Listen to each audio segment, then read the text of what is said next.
Hi guys, Ettumanoor Mahadeva ക്ഷേത്രമുണ്ടായ കഥയറിയാമോ?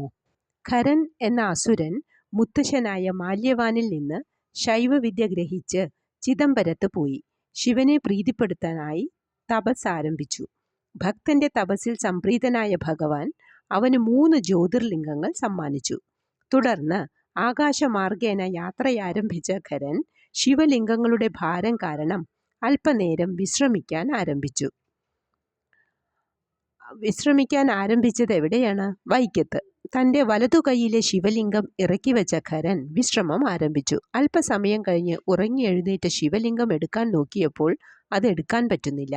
താൻ താമസിക്കാൻ ആഗ്രഹിക്കുന്ന ഏറ്റവും പറ്റിയ സ്ഥലം ഇതാണ് എന്ന് ശിവഭഗവാന്റെ അശരീരിയും ഉണ്ടായി. ശിവലിംഗം അവിടെ തപസ് ചെയ്തിരുന്ന വ്യാഘ്രപാദൻ എന്ന മഹർഷിയെ ഏൽപ്പിച്ച് ഖരൻ യാത്ര തുടർന്നു. തൻ്റെ കയ്യിലുള്ള ഒരു ശിവലിംഗം ഏറ്റുമാനൂർ മഹാദേവ ക്ഷേത്രത്തിലും മറ്റൊന്ന് കടുത്തുരുത്തി തളി മഹാദേവ ക്ഷേത്രത്തിലും പ്രതിഷ്ഠിച്ചു.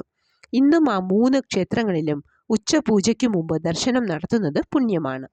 ഏറ്റു പറയുമ്പോൾ പാപങ്ങളൊക്കെയും മാറ്റുന്ന ഒരപ്പനാണ് ഏറ്റുമാനൂരപ്പൻ എന്നാണ് വിശ്വാസം.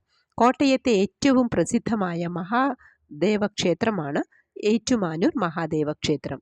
ഈ ചാനൽ ആദ്യമായി കാണുകയാണെങ്കിൽ ലൈക്ക് ചെയ്തും ഷെയർ ചെയ്തും സപ്പോർട്ട് ചെയ്തും സബ്സ്ക്രൈബ് ചെയ്തും സഹകരിക്കുക. മറ്റൊരു ഉപയോഗമുള്ള വീഡിയോയുമായി വരുന്നതുവരെ കാത്തിരിക്കുക.